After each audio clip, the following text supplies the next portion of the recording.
everyone. Another live stream on Wednesday. The guest today is not a typical guest. We had a meeting at the D2 in Vienna last year, and I also had a podcast episode with him, recorded it, but like I never had the time to edit it and publish it. But today we are having him as a live guest, and his name is Pavel, and he has a very unique story. Um, he will join us in a second. He was an architect doing Archviz. Then he transitioned into a creative studio. And in between, he built an island in Maldives. Simple, built an island, you see. So I never really had uh, a connection in my life who has an island. And so I said, yeah, this is a very special guest. Let's have him on the podcast and hear his story, how he developed his business from doing images, then a creative agency, or building the island, whatever it is. Um, Let me see if he is ready. I think, yeah. So, Pavel, hi, do you hear us? I'm ready, guys. Okay, perfect. Pavel, what's going on? Hey, what's So going on? he's Sorry about that. talking. Sorry. Yeah, all Sorry, good. guys, about that. So the technology is not helping, and I'm in the middle of the ocean. So basically, we had some All good. troubleshooting to do, All good. All but good. I'm here. Perfect. Perfect. So, Pavel, I already So introduced you to the audience, someone who was an architect doing ArcBiz, transitioned to a creative studio or creative agency, and in between, you just built an island. And yeah, so that's basically the a quick story. We would love to hear from you. First, before we start with Pavel, thank you, Fabio, for joining. Fabio is also doing this with me. Um, I always forgot to introduce you, Fabio, because I never really asked anyone about, do you know Fabio? And he said no. So, so Pavel, please, It's welcome. absolutely my pleasure to be here, and so cool to have Pavel with us today. The story that he has to share is wild. I've heard it many times, but I think that a lot of people who dabble in the field of architecture visualizations are going to have their brains blown by what this guy was able to build and do for himself. well, thank you, guys. Very kind, and thank you for setting this up. It's dark outside, so just to clarify, I'm in Maldives right now, so it was a little bit challenging to sync the schedules, but here we go. So yeah, how should we start? Just So, how we start? We would love to know how you started. oh, okay. Yeah, so I'll do a short run, and then you can tell me which area would you like to talk more about, because it's every subject is quite complex, Perfect. but in like 60 seconds. So I started as an architecture student, and basically when I was on my second year, I was doing everything by my hand. So I had no PC prior to this experience. So I was like a non-digital kid, living my best life in a small city in Poland.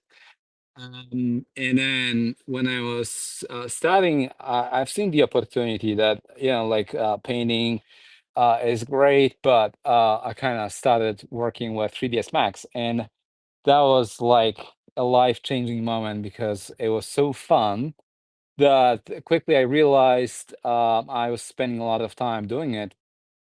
And on my second year, actually, I started to work with students that were graduating who needed visualizations for the graduation projects.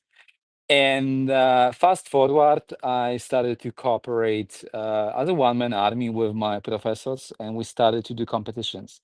So I was a pretty good architectural student, And I was like, one of those guys that could quickly design a theater or an opera house for competition, do the layouts, and then do beautiful visualizations. So we've won a lot of competitions back in the day, and that helped me to build a little bit more, let's say, financial stability, and grow my business on top of that.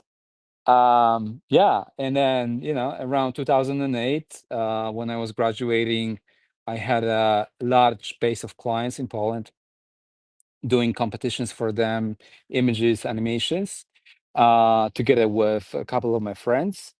And then the crisis came in 2008.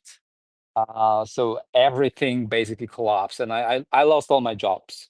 So suddenly, from being a hero, I ended up being like, zero income, like world is in shutters, and I don't know what to do exactly.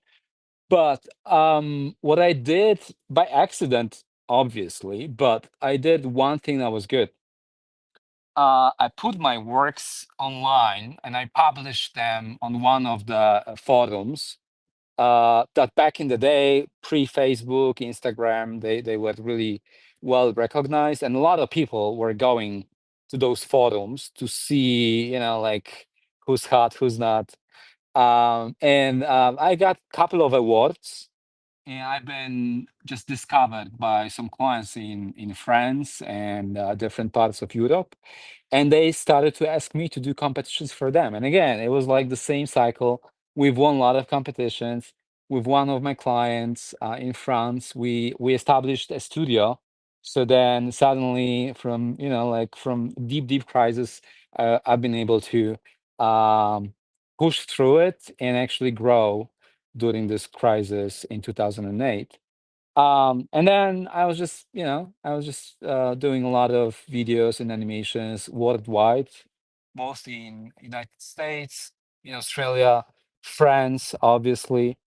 And In the middle of it, I had a client who had two vessels in the Maldives, and he asked me, "Well, maybe you could, like, um, do a rendering for me for one of those vessels." And I said, "Yeah, sure, I can do that." And then I understood he's looking for um, a designer who could design his own island for a hotel project. I said, okay, so maybe I'll do that. And he didn't ask me, but I went to Indonesia to do, like, like, scouting and understand what the hospitality industry is about. What are those villas, like, just to study a little bit about it. And then I've created a set of beautiful images. I sent those images back to him, and he was very impressed. And he told me, yeah, but can you do it? It's like, it's complicated. And, I was like 25, nothing to lose. And I was sure, like, you can count on me, I'll do it. And funny enough, he was crazy enough to trust me on it, and we started to cooperate on the project. And during the course of different situations and actions, we became partners. And now I can say I own my island in the Maldives, because from the design that I basically made from scratch, every single line, to the execution when we build it with our bare hands quite often, to the opening, and now we are in operation. It's beautiful. We are doing now a rebranding, upgrading to a lifestyle, more luxury brand, and I've got a piece of my paradise in the Maldives right now. So that's that part. And then like, doing a lot of creative work, I realized it's good to have your clients really close to you, and doing content like images or animations or videos is just part of what they need for selling products. And they have different products. It can be a hospital, it can be a residential project, it can be a very fast train. So we understood that this is important to expand the scope of services in the creative field, and that's why I moved to run in the creative agency. It's it's difficult. It's honestly it's a lot of pain inside this creative field, but at the same time, Pavel, extremely. Pavel, Pavel, Yeah, let me just interrupt you for a second before we steer too far away from one little detail that I think it's very important, because I sure. know the story already, I've heard it, but I want people to hear it. You actually went to build the resort with your own hands. You were part of the building crew at one point. Is that correct? Absolutely. So, I had all my like gear, high boots, and with machetes, I was cutting down the trees. I lived on the beach with no tent, no nothing in the beginning. And I spent several months each year. So, and the construction and the project took from scratch like 8 years. So it took a large chunk of my adult life, and basically it educated me as a person, because we run into so many obstacles in fields that I had no experience. Like, I made the biggest order in the central part of Europe for diesel generators. Can you imagine? Like, and except for, like, I understand what is an engine, what is a diesel engine, but it was like 4 megawatts. So it was insane. And I was 20 something. So I had to go through this, same for AC, a lot of different systems, which on the island are basically not present because you have nothing. So it's been wild. It's been really wild. Uh yeah, I've lost a lot of hair that time, but at the same time, it's been Pavel, it's been Pavel, amazing you experience. said that Yep. you said that you had no experience, but to be fair, Polish people, construction, they have it in their blood. It's part of your DNA. Well, probably.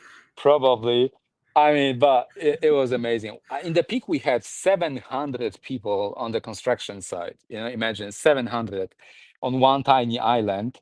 So it was like a lot of psychology, a lot of planning, to keep everyone safe. As much as possible at the time. It was possible. And the weather conditions and the logistics. Like, we had to ship 700 containers with everything, every single bolt, like every pillow had to come down here using containers and just shipping with big vessels, all of it. Pavel, let me ask you something. Let me ask you something. So this was during the inception of Motive, like these were the early years. Um, this experience, what has taught you that you were able to then bring into your entrepreneurial life? Because this is one of the things that you do, but there is many other things that you do. You have a shooting range, you have different businesses that you run. This is just us scratching the surface. Can you expand a little bit more on that? Like, what did you learn from this experience that then you were able to bring into other phases of your life and other corners of the stuff that you do?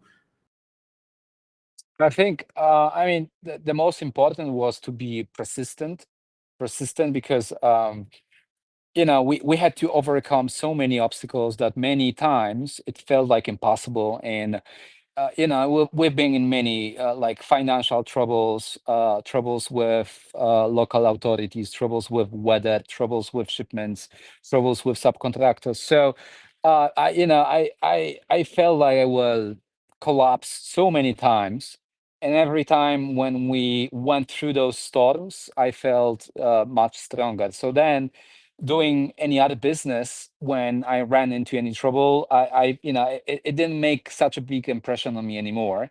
But as a young person, until I got to that point, I was devastated many, many times.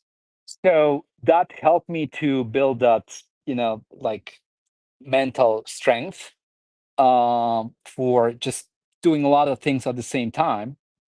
But also it made me maybe a little less sensitive, um, like, which is not great in the creative business. Okay, it's like, so I think this is the dark side, because I had to push so hard so many things that those early days at Motive, I would forget that you cannot do the same thing to the creative folks, because they will just be burned out really quickly. And I done that. Like, this is my one of many mistakes, but I've trained some really great people, but I also um I was too hard on them, and because of that I lost them. So it's like I couldn't understand that back in the day.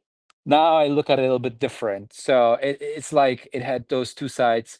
But in the end, I never gave up, and I was just keep going with whatever I felt makes still sense. And it would never be possible if not of my business partners, which had more life experience, and I could look up to them, and I felt kind of like apprenticed, safe, even though we were not safe, but I felt safer that with them on my side, I could do so many things, and this confidence they gave me was incredible. So it allowed me to probably get those things done. But in the creative field, it had many advantages, but I would do so much more different right now if I had the knowledge today, back in 2008 and onwards. But it's like part of the game. Thank you for sharing this, because I think it's really not that easy sometimes, to tell the truth about things that people don't do right or that could have done better. And I do feel like there is a lot of people in here that they pretend that things are okay for a very long time until perhaps it's a little bit too late. So like, this is a good reminder that it's actually nice, right, to live with the acknowledgement of the fact that you recognize some of the mistakes and that things could have done.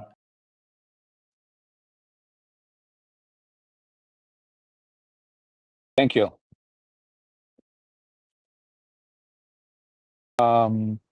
So, Yeah, I mean, Pavel, quick many question. mistakes. Is So, it okay? Do you hear me? Hi. yeah, all good. Is it okay if I share one of the images for the island inside the comments? Absolutely. I hope you will. Yeah, okay. We So, need proper marketing right now, because the brand is changing. So, yeah, let's do it. but yeah, I mean, Oh man, it's absolutely beautiful, and we really, really. enjoy great times here. So, uh, none of this would happen without 3ds Max and visualization skills. I can tell you that. So it was cool. Um, and today, it happens, like, it happens from time to time again, that I get to work with some amazing people, and they come to me asking for a design, because they know I have that skill which allows me to quickly just do some sketches on the paper and then create amazing images, and just tell off the idea. So it happens all the time, Mhm, which was part of the recipe in 2008 and is part of the recipe right now. mhm. So I uploaded. Pavel, I hear there is a little bit of a delay, so I hope that like, people that are watching this from home, they don't get too bothered by it. But like, allow for things to go back and forth. Otherwise, I'm gonna step on Pavel every time.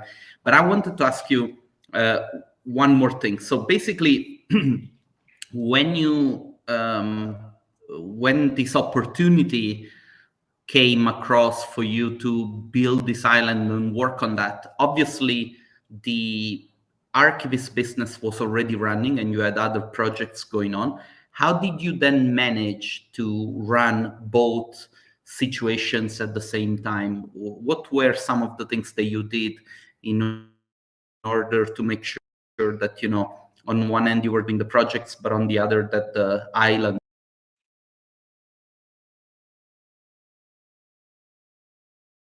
So yeah, obviously the communication was key. So I had a great team established in Poland, but the beginnings were really tough, and sometimes I had to catch a quick flight back to Poland to save a project. It happened one time with a project we did for Farina in Singapore, and I remember the guy who was running it. His name was Stefano, and he was calling me every day. And every day I was basically in a different hotel because at that time I was in Indonesia. And he was calling me on the landline to my hotel room, and he was just giving me feedback. And then I was putting this all together into emails and sending back to my team. And obviously many mistakes. So he was unhappy. Mr. Farina was unhappy, and I had to go back quickly to Poland to save it. Yeah, a lot of stress about these two situations going at the same time. But when we had the first container on the island, where actually I could have a PC and a decent internet connection, it was much easier. So I was able to manage the clients, and my team was doing the great work. So it was complicated at times. It is even right now. Like when I'm here, I'm still engaged in many activities using my like the studio, which is set up right here, is a copy of my studio back home. So with the tools that we have today is basically no difference what I am, but a decade ago or 15 years ago, it was a little bit different. So it is possible, but it is really exhausting. So I was younger. Now probably I would not be able to do that. Okay. Can you tell me a little? Oh, sorry, Anis. Yeah, please go Go ahead. for it. No, I just wanted to ask, how has the workflow changed in order to accommodate, you not being in the office all the time? What are some of the things that you have improved? I'm asking simply because I know that there is a lot of people that, travel a lot for work, or maybe they want to go on a holiday from time to time, and being all the time busy with these kind of projects, if you do not have a good process in place to supervise what's going on back home whilst you're away, it can get very messy. Yeah, so there is no clear answer for it. Depends really in which field you are and what you are doing. Back in the day, I had like not so many guys. So let's say a team of five, maybe eight guys. So they would be working in two groups and running, for example, two projects. That's it. Simple as that. And also, the management has been over the time of the projects, it became much more complicated. Let's say in 2010, the clients would send you just very simple set of files, quite often no 3D models and directions. Today, it's a bit more challenging because a lot of more data is involved and you have to review a lot of more files, which can be helpful, but very often it just takes a lot of more time. So the structure of the company was very, very simple. It was me and it was a couple of guys. I would be handing the instructions to them, even daily, and they would just execute it. Now, with the amount of information and amount of emails and like all sorts of communications on WhatsApp, Zooms, you yeah, you can't do it. So you need a good project management team, and in our case, we have an office manager, a project manager, the main one, and then the production manager. So basically, those three guys that are running the company, and then they can well, they make possible for me to travel and focus more on the creative field, because I'm still like, for me, most fun is to create stuff, not run the company. So as much as I can, I'm giving away to other professionals, and I'm trying to be as much as possible involved in the projects. And some of the projects, they are so specific with specific clients, I have to do them personally. So it kind of makes me feel happy that I'm still somewhat in the game. Perfect, perfect. We met also a couple of times before, and you said that there was a time where you were doing only images with some designs, and there was a time where you said, I would like to transition to be a creative studio or creative agency where I'm offering more than just images or 3D animation. Could you walk me through the project that was the changing point? I mean, how did that happen? Oh, that's interesting. Oh, I know how this. I know exactly how this happened. So yeah, so we had to create a video for one of the projects, and it was a project in Poland, mm, major project in Warsaw. I will not disclose more details at this point, but so I knew the client quite well, and the client asked me to create a storyboard, an idea for the video. So yeah, we did, and it was a really nice idea. And I sent that storyboard, that script, no contracts, no nothing. I knew the client well, and I felt safe. And then the client decided to go with someone else. What happened was that they produced that video following our script. But what happened was that they needed someone who will produce the video and will produce a lot of different things and will manage all those things, all those items together. And that was the creative agency who produced that video that we basically invented. And they produced a ton of different collateral, like, websites, brochures, like, bags, all of it. So that was my thought, like, damn, like, we were just so simply out of the game. So at that point, my thinking was, all right, so I changed my name. I'll say I'm a creative agency, and I will be controlling the process. And I will be not doing only the videos, the images, which the creative agency has to hire someone to do, but I'll do all the other things and I will profit from them. So why not? I mean, we are creative. We've done so many different things. So why not to try? And I think that was the moment when I understood um, this can be potentially interesting.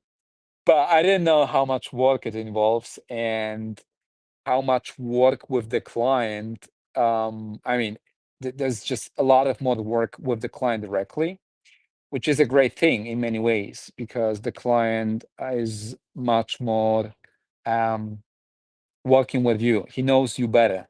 But at the same time, you've got the client all the time on your back, so no room for mistakes. And so it has got benefits, but it's also a thin line, because once you fail, you're losing a huge chunk of your business. Okay, perfect. I mean, you already answered my next question, which is it harder? Like, how harder is it to be a creative agency vs an Archviz studio? I mean, yes, we all know the scope of work is bigger. The client is asking for more. You are providing more things, so therefore it will be harder. But if you go back in time, would you still doing only Archviz, or would you again transition to a creative studio or creative agency? I think you can find a middle ground, actually, when you position yourself well. So you can do that, because even when you are running a creative agency, you still work with a lot of different agencies and like collaborators, because simply you cannot afford to keep in-house all the photographers and like videographers, makeup artists. So but what was critical was that you need to have different background of education or experience to run it, because you have to understand many often the markets, like when you are going to create a campaign for a project, and let's say this is a waterfront project in this and this city, you need to understand, what's the pricing, what's the competition, what are the current trends on this specific market, what is the structure of this project, like how many apartments of this size, of that size, you have in your hand, how you will categorize those, and you will target the buyers. Is this for living? Is this for renting, short term, long term, like mid term? And when you have all this data, then it's easier to pitch your client and then hire the specialist who will analyze it for you properly, a strategist that will help you to basically build the roadmap for the campaign. So it's like the content creation is just a tiny part of what you are doing in that moment. And like, depends what you like to do. I love to create content. I love to be on set. I love to create beautiful visuals, design things. In the creative agency, you've got a lot of management, like multiply the management comparing to Archviz like 50 times. And then you need to understand all the aspects, like how the digital marketing works. What are the tools, and most likely you will not have the specialists within your team, so you will need to start corporations with different other agencies, and like find the best fit you can recommend to your client. So it's just a totally different animal. I would say doing Archviz is doing basically content. Running a creative agency, you are running the entire circus, depending how much freedom you'll get from your client. We obviously focused on developers, on real estate, and this is a very tough sector. I'm not saying like different sectors are easier, but this one is really tough. Like, you have to really squeeze the budgets to make it work. And the clients, especially now, they are not very keen to spend a lot on marketing. So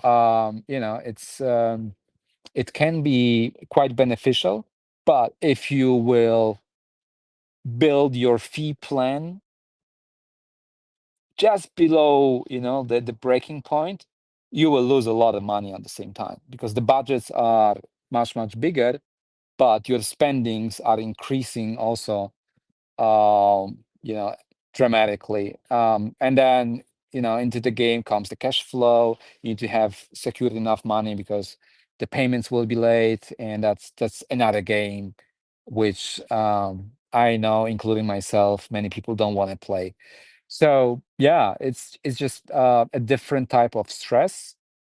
And I think um, once we went through this and we understood the potential benefits, but also the risks, I'm trying to choose projects in the middle ground, the projects where I can get the most out of my content, and not to get too much lost into politics and like direct sales, because it's not just where I feel comfortable. Okay, perfect. Thank you. That is really well explained. And I would like to ask the audience, do you have any questions for Pavel? He's here with us for 1 hour and he will answer all the questions. If you have any questions, please type in the chat either on YouTube or LinkedIn so he can answer your question. I have a question about um, you mentioned something that you don't like the game of cash flow, I would say, or you're maybe the sweet spot for you is more into the design, the creation, the content. How, I mean, did you have any problems? Or did you fall into problems financially? Then you you were more aware about the financial side. Like, because I'm asking this question because usually when we talk with studio owners, either creative agencies or even like, I mean, I'm not going to say creative agencies, mostly Archviz people. So with Archviz people, the only thing they want is another client. Okay, how does it look like? They don't know. How big is it? They don't know. What type of projects they are doing? They don't know. How much is your minimum pricing that you accept at least to do the job? They don't know. And how much profit are you looking to get out of this? I don't know. And you see, those are a lot of question marks. And usually, I mean, running the business is completely different than just doing the thing. Now, my question for you is, was there a moment where you had this moment, you say, you know what, this is all good, all nice to create, all nice to do. However, cash flow or profit is always first. Always first. So, was there a moment where you prioritize looking at profit and cash flow more than doing the job you like? Yes. How Yes. long was it? How far It was depends. So, no, so first of all, it's like I'm saying it's not my. I mean, I don't take a lot of joy from running the numbers.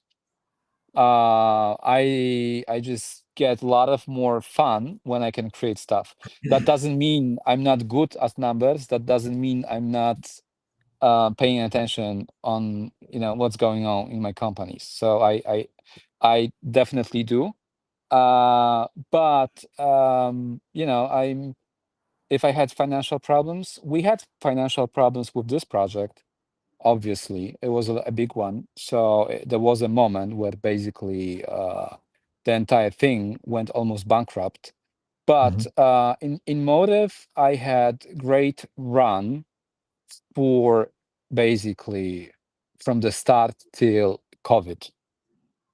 So I did not have any cash flow problems. And basically, yeah, things were smooth, like, but of course, I mean, I had comments, and many people I know that, I don't know, for some reason, would say I was money driven. And that is entirely true. Like when I started the business, I wanted to bring me a lot of money, like that's why I started the business. If I would not like make a lot of money on it, I would not start my own business. I would do something else probably. So yeah, and the beginning was really sensational because I immediately, even as one person, had a lot of clients and my income went up, like to a level I was really happy about. And then I felt, okay, so let's see what we will do if we can organize and maybe build a company around it. And it was also good. At sometimes some projects they lose money. It happens, like because we need to take a judgment when putting a price on the project, sometimes without knowing exactly how the files look like and what the cooperation with a client will look like. So sometimes we lose money, but this is not a common thing. So the cash flow problems, yes, they may happen to you.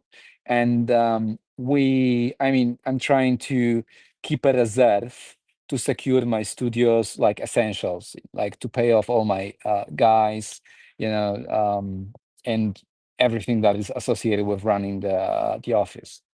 But especially nowadays, some payments are delayed by 9 months, sometimes a year.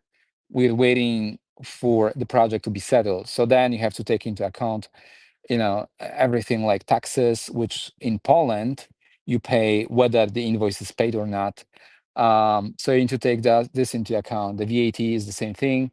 Like I know I've got a couple of big jobs from Polish companies. They didn't pay yet, and I've got like 7 days to pay the VAT, and I will do it whether they will pay or not, because otherwise I would be in trouble. So all those things, they will keep you on your toes, and it's just you have to find a way to shut off this side of the business and then focus on the creative field, which is you have to have a free mind to do it well. If you can do it, that's great. I think that's one of the advantages after the project here. um but yeah, so it's not like I'm doing things for fun. I'm doing it definitely to bring a positive income. If I wouldn't be running it. I mean, why would I? I would just do some art for myself, Pavel, probably then. Pavel, let me just capitalize on what you just said. I think Yep. that a lot of people in our field, they're almost like ashamed of talking about the possibility of making a good income for themselves.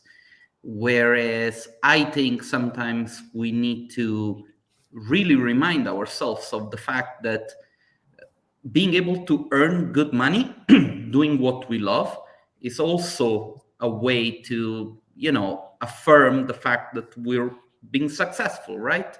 And I think that there is a stigma that when it comes to money and profit in our field, because people talk about doing what you love and be creative and this and that.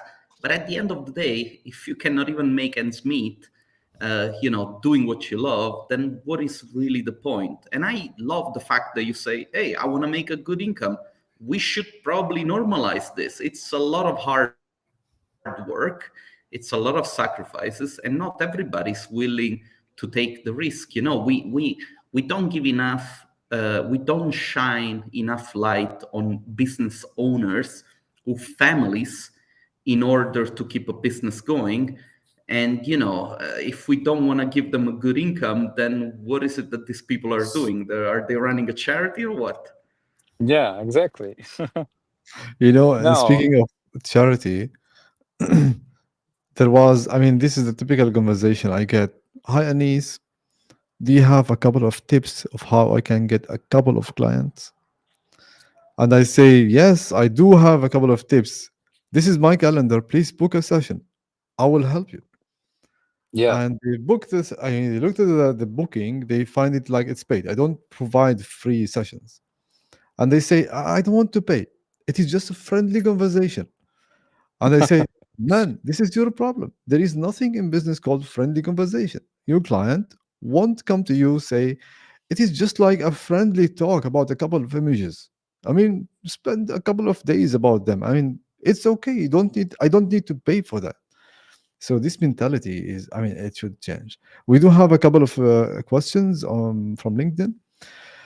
So Victor asked you, Pavel, what is the future of Archviz industry for Archviz artists with the new tools such as Enscape and most of the work going into architectural firms? Do you have an answer for this? Yeah. So it's ongoing for a bit of a time. So basically, the tools that architects have taken away a lot of from our work. I can tell you that. And I had some major clients in US, and we've been doing a lot of stuff in pre-concept stage for them. Like a lot of renderings. And at some point, it stopped because Enscape was introduced, and they actually got trained in Enscape. And so I went to US to see what's going on. Like, what the hell? Like, have they found someone else who's better, who's cheaper, who's faster? What is it? Right. So they wouldn't tell me on the phone. I felt like I have to see it for myself. And then I was like amazed. Like when I entered the studio, the entire floor was, like filled with images printed from Enscape. And I was like, what the hell? So, like then I realized, okay, so that's a problem. But like, so that's fine. We lost a bit of of the business. But on the other hand, they were not able to create images that were good enough to go for marketing. So what we were doing previously was visualizations. And since Enscape came in, what we do now is professional visualizations, Mm. right? So they hired professional visualization firm, not any firm, because any firm can do Enscape. That's what they do in-house. So then the projects got more demanding, right? Because it was also for the marketing purposes quite often. And the expectations were more demanding. So I could drive the price as well up. So I lost the Enscape business side, but I could basically double my fee on the professional renderings. So I think right now, what's going on with like a lot of tools is that those design firms they're using it, and the outcome is very good but similar. So they still keep coming because they need someone with the professional toolkit that will just create those amazing images in a different way that will be more realistic. It can be like very realistic, or they need a set that will be really styled to stand out from the crowd in a different way. So I think as long as we will keep learning those new tools, we'll find way to use it, and like just be better and more competitive on the market. But I don't believe, looking at what's going on right now, with the amount of work apart from the design work, but just to manage it, put it all together, and like submit the presentation at any stage, that we will run out of business because the design firms simply don't have the time for a professional grade of images to create it on their own. And I don't think, except maybe for a few design firms, they will be developing in-house rendering studios to do so. Okay, great, great, great. I totally agree, and I can add to that all of these tools are actually making our job even more complex and complicated. Like there is a new layer of complication to the stuff that we do. And a few days ago, I saw an ad for somebody who was looking for a non-AI copywriter. And so like because nowadays with AI, everybody's a copywriter, but everything sounds the same. And I don't blame those who use AI. I use it for my LinkedIn posts all the time, mainly because I like to put a lot of emojis in my posts, and so AI can do that. But if I don't edit heavily the stuff that I get out of ChatGPT, it sounds like a copy and paste of everything else that is being done all the time. And some people might also look at my stuff and say, hey, this sounds like it's AI generated because I'm using some of those tools. And so, like what AI is doing is that it's leveling up the bottom line, but the really good stuff, it's getting even further away from, the base. Definitely, definitely. So Pavel, we have an interesting question for you go. from Cynthia. So she's asked you, how did you get business from other countries? Okay. So honestly, I was blessed enough the business found me. And yeah, but let me explain. So and this is where I actually suck. Okay. I'm not really good at finding clients. Um I'm just, in a good position for some reason that the clients come to me. And it's going like that for 15 years right now. But I know you guys are great at finding clients. So that's an art. That's a different art. So I cannot, I tried a couple of times, and we did few attempts to figure out how to approach new clients, not with a lot of success. So I stick to the current client base we have, and it's still expanding because those clients, they recommend each other my services. But like back in the day, I just got a phone call from United States, and it was like I couldn't. I had like a company phone with voicemail, so it was recorded sometime at night. And I called back and I said like, "Yeah, I'm doing images," and they were the person on the reception said, "Yeah, okay, but who you want to talk to with?" And I said, "I don't know." So she said, "We got, I think, 500 people here, so." Yeah, I cannot help you. And luckily, that person called me back, and I did 2 images for them as a test, and they were very, very happy. And then I did 5, 10, 20, and we work ever since. So, um, but this is also a statement that I work with the same clients for 15 years. So whenever shit hits the fan, and it does, we just don't back up. And if needed, I take the blame, and we do whatever we can to recover. And with time, those people move to different fields sometimes, or different companies, and then invite us again to work with them. And just recently, a client called me that um, has seen my work, just recent work, and again was attracted by it, and he asked me to help him design a tower in one of major cities, and I think it will be built. So once we get a little bit more advanced, I'll be happy to share. So that's my, let's say, approach to it. But if I would open a studio today, I would really have to think how to start from scratch. In 2008, 2010, it was different. But I can tell you this: a lot of clients found me through my online workshops. I was doing those video with, it was not even YouTube. I think I had a couple of videos on Vimeo, and then I had those online training sessions called CG workshops. And some people just were using my stuff to learn 3D, and they were working as a, let's say, junior designer, doing some in-house visualizations, and they would say to the boss like, "This is the guy, go to that the guy." But today, I guess, you have to have strong portfolio, but the portfolio has to be really legitimate. So better to do it fast, but show what you can do quickly, or on demand, let's say. Maybe not quickly, but on demand, rather than present work that has been crafted for a long, long time. Because when someone will hire you, but the quality will not meet your portfolio, this will be the last time. Perfect. So basically, cold calling. Yeah. Yeah, great, great.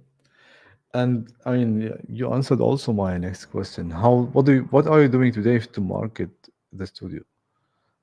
So again, Do you have any actions like marketing activities you are doing to market Motiv Studio? no.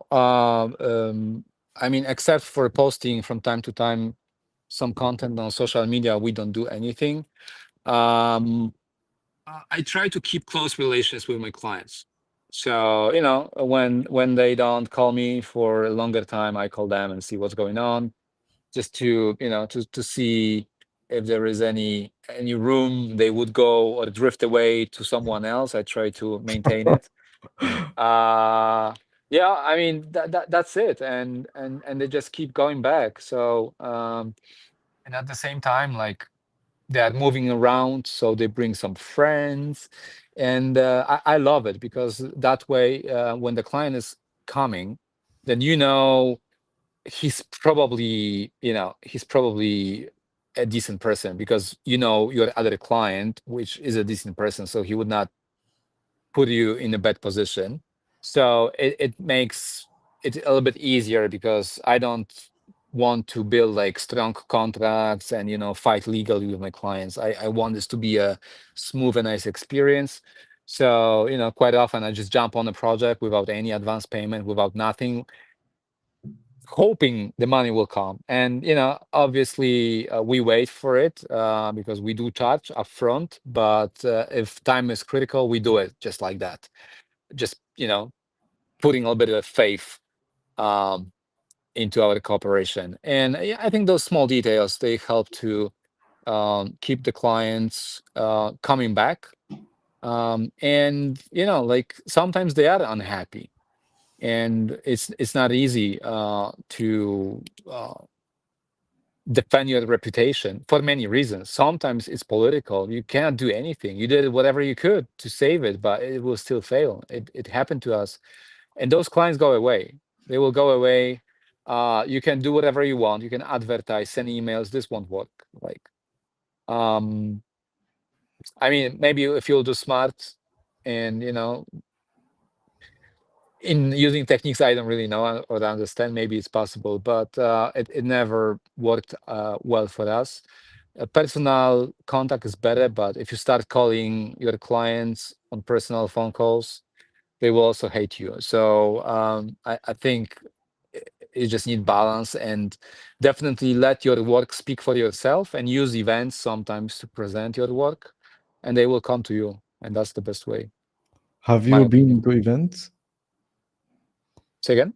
Have you been to events before? I've been to D2 just recently. Yeah, that's a great So event, I would say. that's a great event. Um, Yeah, no, yeah, I've been to a couple of shows, but promoting some, like our hotel. I did some different designs that will also promote it. I had some appearances in some, like, TV shows discussing the designs we did. So there's been some buzz around some of our work that we did, which definitely helped. But now it's just, ongoing like that, honestly. And it came from the hard work that has been done over many, many years. I guess when you are on the market so long, it just adds a bit by bit, a bit by bit. And then when you can touch different markets like we did, then this diversity of markets usually works, because when we have markets going down in Europe or in US like it is right now, then Australia is still strong in some sectors. Fabio will probably be able to tell a bit more about Saudi and, GCC countries. So, as always, you can do really well or you can do really bad. You need a bit of luck as well to find your sweet spot. But I'm not really well or good at sales, so I'm not trying to do that. I still hope that when we'll be delivering good work, the clients will come and follow. Great, You're great. underselling yourself because I know you. So you're doing that on purpose. I'm gonna call you out on this. But to me, what's important for the viewers at home is there are many takeaways from what you shared with us tonight. One, which is a very important one, and I can mention the story of you thinking about this client that stopped coming to you and you went to see them in the US. You're not a person that sits back and waits for things to get better. You actually proactively chase the problem and try to figure out a solution, which I think it's extremely important. As a person, I know that you have multiple businesses. Archviz is one of them. You have invested in many other things, and you started some of these things from scratch just out of passion. And so this shows also the capability of looking beyond the status quo. Like some people say, no, but I do images because I studied architecture and that's what I do. No, you're like, wait, there is an opportunity here, we should take advantage of it. And this is the nature of running a business. And so people should think of whatever it is that they do in the same exact way as you do. And so I think that this is very important. Another big takeaway is that it is important to charge the right amount for the work that you do, because otherwise it makes no sense. Because when you're going to have cash flow issues, if you have not charged the right amount for the work that you do, then when projects stop coming in or payments don't come in, you have very little leadway to manage some sort of contingency that you could enact in order to keep your business afloat. So I think that there is a lot of value in this conversation, and I hope that those who are watching, they sort of like have an understanding of what it is that you're saying, because to many, maybe the conversation might be boring because it's like, okay, Pavel, but show us your images. You know what I mean? Yeah. But thank you, Fabio. I mean, I really appreciate it. I could talk all night long about, those different aspects of different businesses and of, those many fails that teach you the most, honestly. But yeah, I mean, if I'll be able to answer more precisely for any of those questions, I'll try to do that. So honest, anytime. And Yeah, I mean, also Fabio, I already had an episode recorded with Pavel. He shared even more information about the transition after 2008 and how he got well known. One of the options, he doesn't really know if it was the right one or not. So I would leave it to the podcast. He shared a lot of information really about a creative agency or other things he has tried. But because I am perfectionist, I want to make a great intro for that video, and I didn't yeah, have time to make intro, and I don't want to pay a lot of money just for someone to make an intro. I don't know. It is maybe a mindset block, but anyway, I will make sure that this is going to go out soon. We don't have another questions. Fabio, do you have any other questions for Pavel, or in case Pavel, do you have any idea, anything you would like to share with the audience? um, no, I think. I mean, thank you so much for the opportunity to talk to you guys. Always fun. I mean, it is great to Yeah, have you. Ju- yeah. It was we went way over the hour, and it was very simple to do that, because like when you have great stories to tell, time flies, right? Thank you so much, guys. Yeah, we wish that we could have done this in earlier time of the day, so we see a little bit of the island. Maybe we can we Let can me have it like let in me the try. future. Send us pictures. Send us I pictures. posted two pictures inside the chat. Let me see. Pa- Oh no, it's Pavel, very important. It's very dark. Yeah. yeah. No full moon today, Mm. unfortunately. Pavel, very important, because soon we're gonna finish the call. Just don't close your phone, because we need Ah, to yeah. wait for your video to upload to the to the streaming platform. Right. Okay. Um, So I'll put really, my thank phone on you. the charger then. Yeah, Yep. absolutely. We really thank you for this insightful session, I would say, and we still have two comments, I think.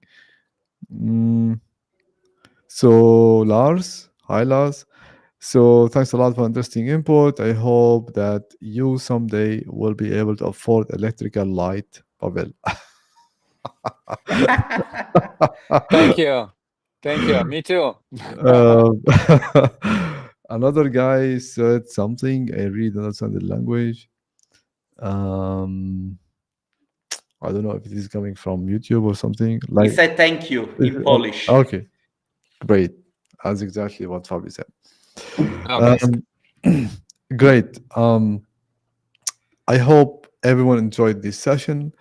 Um, if you have any questions for Pavel, please write in the comments, and he will answer, or I will notify him, or maybe just mention him.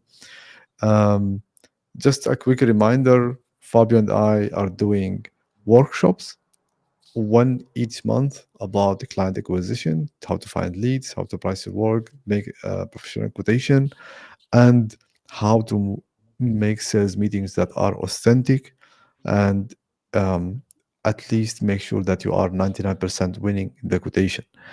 We are doing those workshops over 3 days. The first one, it's happening at the end of March. It's already sold out. We are now offering the April's one.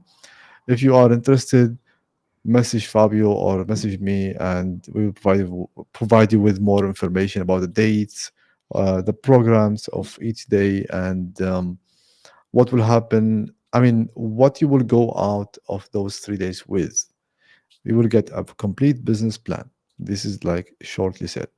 A complete business plan. It's not a plan, just a normal plan. It's like with action plan. So you will know what to do exactly.